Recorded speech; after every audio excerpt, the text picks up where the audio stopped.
today I'm going to talk to you about red-eared slider turtles. I have a couple turtles here. I've had them for quite a while. I believe that they're both female turtles, although we tend to call this one the him and this one the her, or the he and the she, and then that's because this one tends to be a little bit more rambunctious than this one. We got them when they were, this one we got when he was just a tiny, tiny turtle. So we've had it for, like I said, 13 years. And then this one we just got at the pet store about 3 years ago. And she's really pretty calm. And so together they make a really good pair. And turtles are just a really cool pet to have. I just love the peacefulness of them, having them in the tank and then just being able to watch them. And they're actually pretty social. They'll usually come over to you. I think they're kind of tired of me right now, but they'll usually just kind of follow around or act like they're starving, and almost like a puppy dog, just so excited to see you. So they're really cool. If this right here is a perfect example of the shell. This is why I believe that this is a female, because the bottom of her shell is flat, and so is this one. And then their claws really are not that long compared to what a male should be. So they're really cool pets, but they do take a lot of work, and so that's what I want to talk to you about today. All right, so the first thing you want to consider when you're buying a turtle is definitely the tank size, and that can really be a pretty tricky thing with turtles.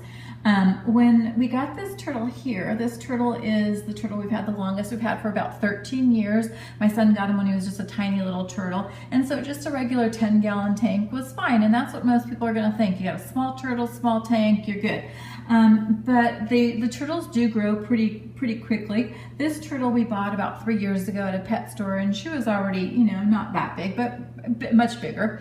And so we went with a bigger tank, which was a 20-gallon, and I needed that tank as a temporary home for them, for the living situation that we were in at the time, until we could get here to our house and come to the bigger tank, which at that point seemed like a huge tank.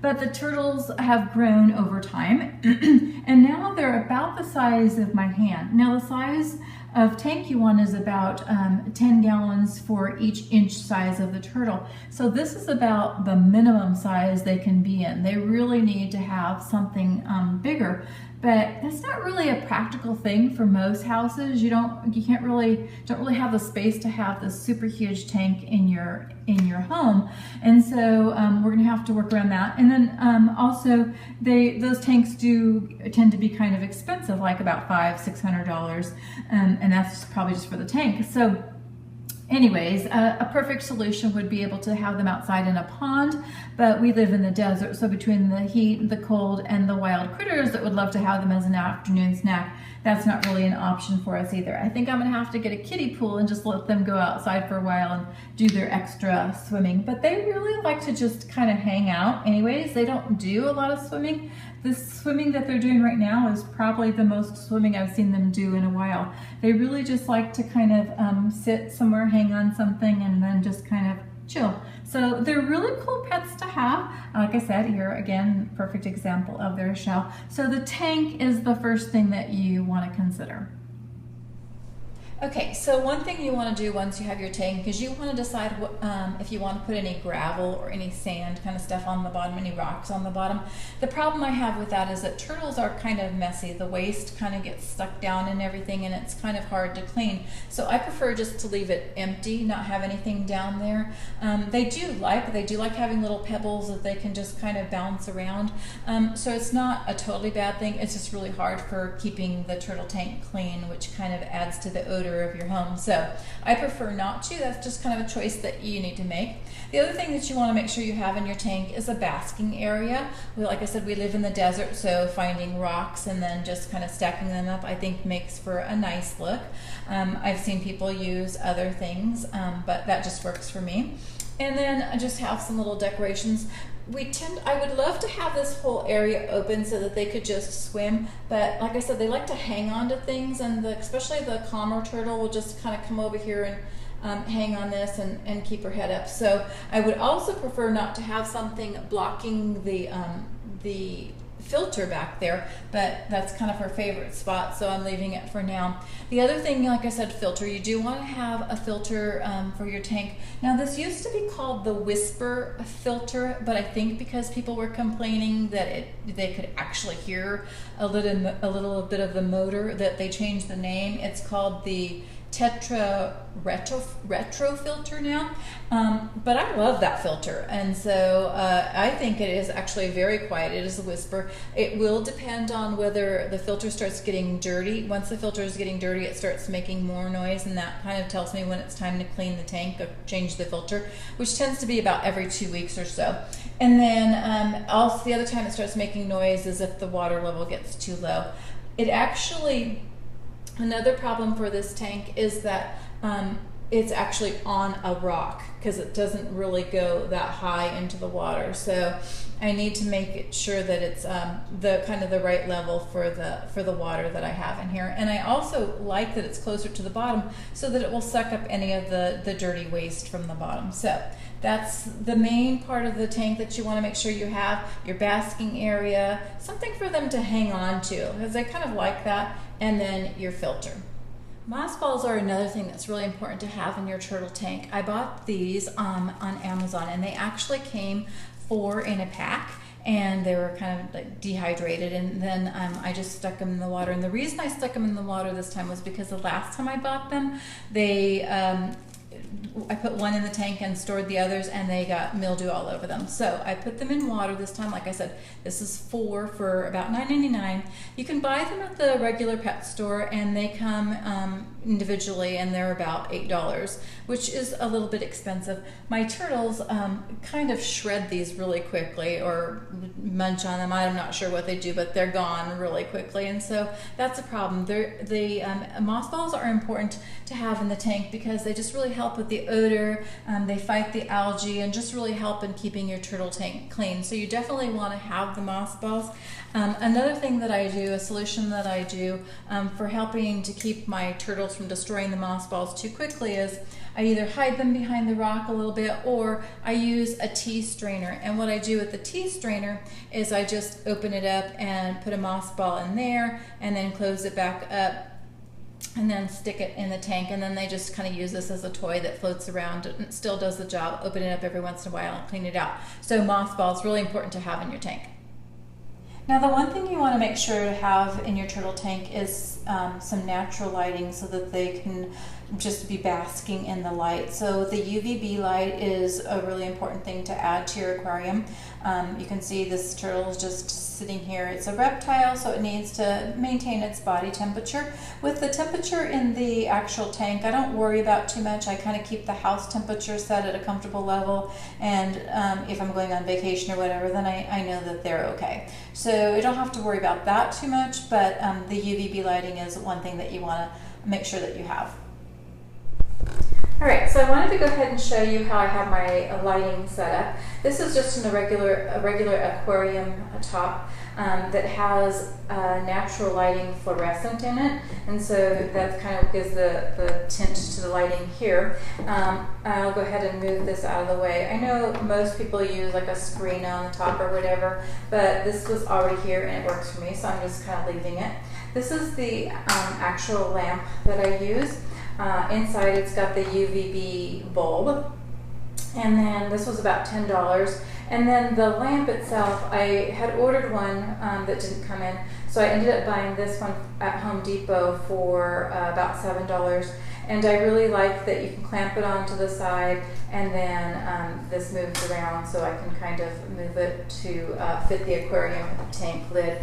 Now I do still kind of scoot the lid out a little bit so that I have enough room back there to get the lighting, and then I can just adjust that. So that works for the lighting.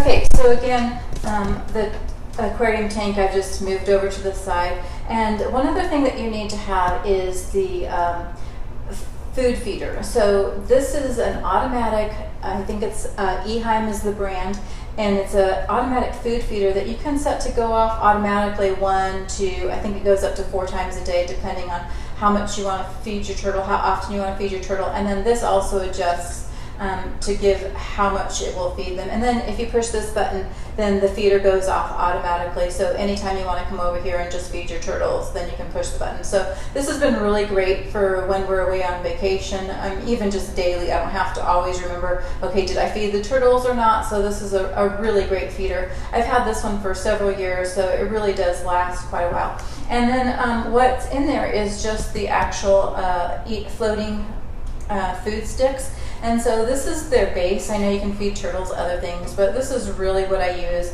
The turtles are healthy, strong, so this works for me, and it's not that expensive. And again, I don't have to worry about, okay, what kind of food am I going to feed them? So this works great.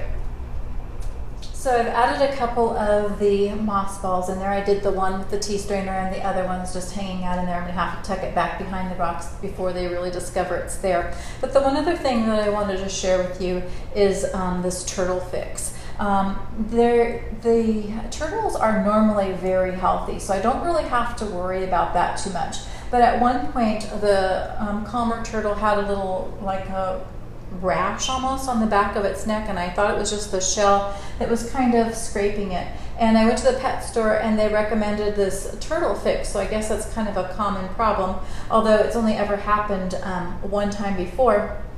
And so I bought this, just added it to the tank for, you know, about 7 days or whatever, and then the problem went away. Okay, so here's what I wanted to show you. Do you see how this turtle is now starting to kind of shred the moss ball? So if I'm spending $8 for a moss ball, that's really kind of expensive. So I knew that they would do that. So anyways, like I said, I'll go ahead and tuck one away or just leave it in the strainer so that they can't destroy it.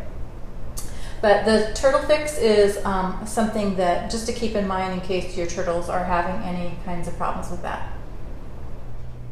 Now I did want to give you just a little bit a closer look at the turtles. Now this is my calmer turtle, and you can just see right there the red markings on the side of her face. Those are what they're calling the red ears.